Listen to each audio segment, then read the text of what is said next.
The Russian Sleep Experiment. A Creepypasta reading.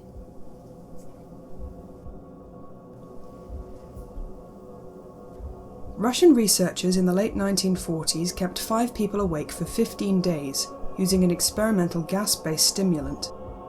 They were kept in a sealed environment to carefully monitor their oxygen intake so the gas didn't kill them, since it was toxic in high concentrations. This was before closed-circuit cameras, so they had only microphones and 5-inch thick glass porthole-sized windows into the chamber to monitor them. The chamber was stocked with books, cots to sleep on but no bedding, running water and toilet, and enough dried food to last all 5 for over a month. The test subjects were political prisoners deemed enemies of the state during World War II. Everything was fine for the first 5 days.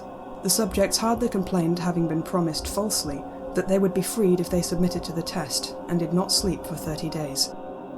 Their conversations and activities were monitored, and it was noted that they continued to talk about increasingly traumatic incidents in their past, and the general tone of their conversations took on a darker aspect after the 4-day mark. After 5 days, they started to complain about the circumstances and events that led them to where they were, and started to demonstrate severe paranoia. They stopped talking to each other and began alternately whispering to the microphones and one-way mirrored portholes. Oddly, they all seemed to think they could win the trust of the experimenters by turning over their comrades, the other subjects in captivity with them. At first, the researchers suspected this was an effect of the gas itself. After 9 days, the first of them started screaming. He ran the length of the chamber, repeatedly yelling at the top of his lungs for 3 hours straight. He continued attempting to scream but was only able to produce occasional squeaks. The researchers postulated that he had physically torn his vocal cords. The most surprising thing about this behaviour is how the other captives reacted to it, or rather didn't react to it. They continued whispering to the microphones until the second of the captives started to scream. The 2 non-screaming captives took the books apart, smeared page after page with their own feces, and pasted them calmly over the glass portholes. The screaming promptly stopped. So did the whispering to the microphones. After 3 more days passed, the researchers checked the microphones hourly to make sure they were working, since they thought it impossible that no sound could be coming with 5 people inside. The oxygen consumption in the chamber indicated that all 5 must still be alive. In fact, it was the amount of oxygen 5 people would consume at a very heavy level of strenuous exercise. On the morning of the 14th day, the researchers did something they said they would not do to get a reaction from the captives. They used the intercom inside the chamber, hoping to provoke any response from the captives they feared were either dead or vegetables. They announced, "We are opening the chamber to test the microphones. Step away from the door and lie flat on the floor or you will be shot. Compliance will earn one of you your immediate freedom." To their surprise, they heard a single phrase in a calm voice respond, "We no longer want to be freed." Debate broke out among the researchers and the military forces funding the research. Unable to provoke any more response using the intercom, it was finally decided to open the chamber at midnight on the 15th day. The chamber was flushed of the stimulant gas and filled with fresh air, and immediately voices from the microphones began to object. 3 different voices began begging, as if pleading for the lives of loved ones, to turn the gas back on. The chamber was opened, and soldiers sent in to retrieve the test subjects. They began to scream louder than ever, and so did the soldiers when they saw what was inside. 4 of the 5 subjects were still alive, although no one could rightly call the state that any of them were in life. The food rations past day 5 had not been so much as touched. There were chunks of meat from the dead test subjects' thighs and chest, stuffed into the drain in the centre of the chamber, blocking the drain and allowing 4 inches of water to accumulate on the floor. Precisely how much of the water on the floor was actually blood was never determined. All 4 surviving test subjects also had large portions of muscle and skin torn away from their bodies. The destruction of flesh and exposed bone on their fingertips indicated that the wounds were inflicted by hand, not with teeth as the researchers initially thought. Closer examination of the position and angles of the wounds indicated that most, if not all of them, were self-inflicted. The abdominal organs below the ribcage of all 4 test subjects had been removed. While the heart, lungs and diaphragm remained in place, the skin and most of the muscles attached to the ribs had been ripped off, exposing the lungs through the ribcage. All the blood vessels and organs remained intact. They had just been taken out and laid on the floor, fanning out among the eviscerated but still living bodies of the subjects. The digestive tract of all four could be seen to be working, digesting food. It quickly became apparent that what they were digesting was their own flesh, that they had ripped off and eaten over the course of days. Most of the soldiers were Russian special operatives at the facility, but still many refused to return to the chamber to remove the test subjects. They continued to scream to be left in the chamber, and alternately begged and demanded that the gas be turned back on, lest they fall asleep. To everyone's surprise, the test subjects put up a fierce fight in the process of being removed from the chamber.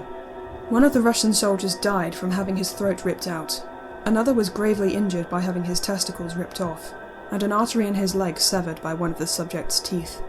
Another 5 of the soldiers lost their lives, if you count ones that committed suicide in the weeks following the incident. In the struggle, one of the 4 living subjects had his spleen ruptured, and he bled out almost immediately. The medical researchers attempted to sedate him, but this proved impossible. He was injected with more than 10 times the human dose of a morphine derivative, and still fought like a cornered animal, breaking the ribs and arm of one doctor. His heart was seen to beat for a full 2 minutes after he had bled out, to the point there was more air in his vascular system than blood. Even after it stopped, he continued to scream and flail for another 3 minutes, struggling to attack anyone in reach, and just repeating the word "more" over and over, weaker and weaker, until he finally fell silent. The surviving 3 test subjects were heavily restrained and moved to a medical facility, the 2 with intact vocal cords continuously begging for the gas, demanding to be kept awake. The most injured of the 3 was taken to the only surgical operating room that the facility had. In the process of repairing the subject to have his organs placed back within his body, it was found that he was effectively immune to the sedative they had given him to prepare him for the surgery. He fought furiously against his restraints.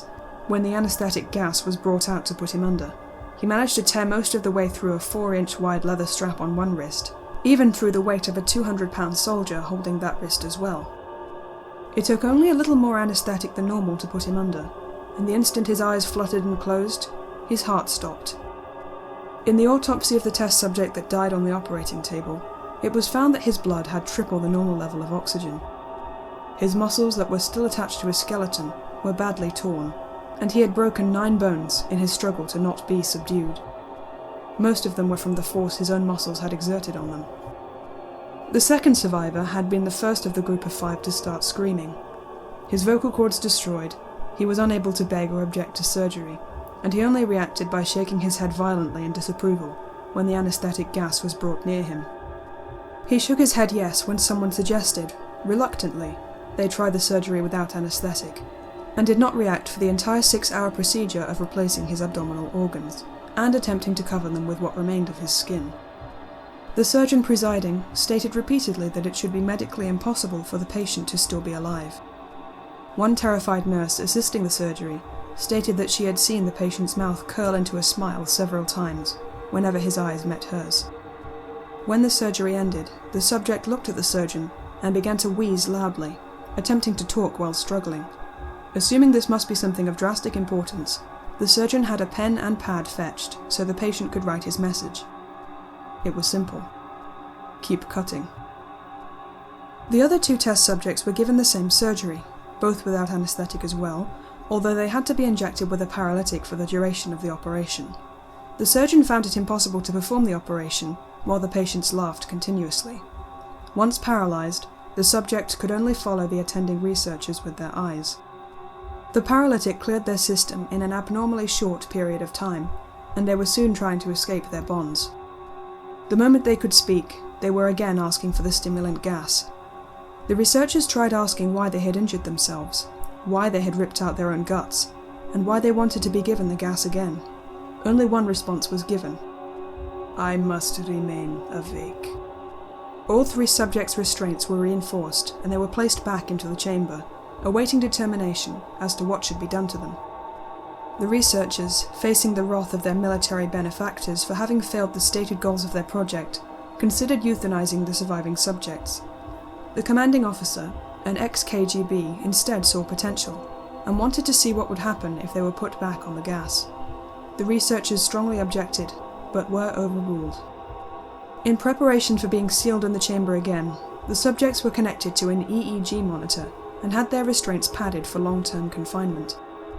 To everyone's surprise, all three stopped struggling the moment it was let slip that they were going back on the gas. It was obvious that at this point, all three were putting up a great struggle to stay awake. One of the subjects that could speak was humming loudly and continuously. The mute subject was straining his legs against the leather bonds with all his might, first left, then right, then left again for something to focus on. The remaining subject was holding his head off his pillow and blinking rapidly. Having been the first to be wired for EEG, most of the researchers were monitoring his brainwaves in surprise. They were normal most of the time, but sometimes flatlined inexplicably. It looked as if he were repeatedly suffering brain death before returning to normal. As they focused on paper scrolling after the brainwave monitor, only one nurse saw his eyes slip shut at the same moment his head hit the pillow. His brainwaves immediately changed to that of deep sleep, then flatlined for the last time as his heart simultaneously stopped. The only remaining subject that could speak started screaming to be sealed in now. His brainwaves showed the same flatlines as the one who had just died from falling asleep. The commander gave the order to seal the chamber with both subjects inside, as well as 3 researchers. One of the named 3 immediately drew his gun and shot the commander point blank between the eyes, then turned the gun on the mute subject and blew his brains out as well. He pointed his gun at the remaining subject, still restrained to a bed as the remaining members of the medical and research team fled the room. "I won't be locked in here with these things! Not with you!" he screamed at the man strapped to the table. "What are you?" he demanded. "I must know!" The subject smiled. "Have you forgotten so easily?" the subject asked. "We are you. We are the madness that lurks within you all, begging to be free at every moment in your deepest animal mind. We are what you hide from in your beds every night. We are what you sedate into silence and paralysis when you go to the nocturnal haven, where we cannot tread." The researcher paused, then aimed at the subject's heart and fired. The EEG flatlined as the subject weakly croaked out, "So nearly free."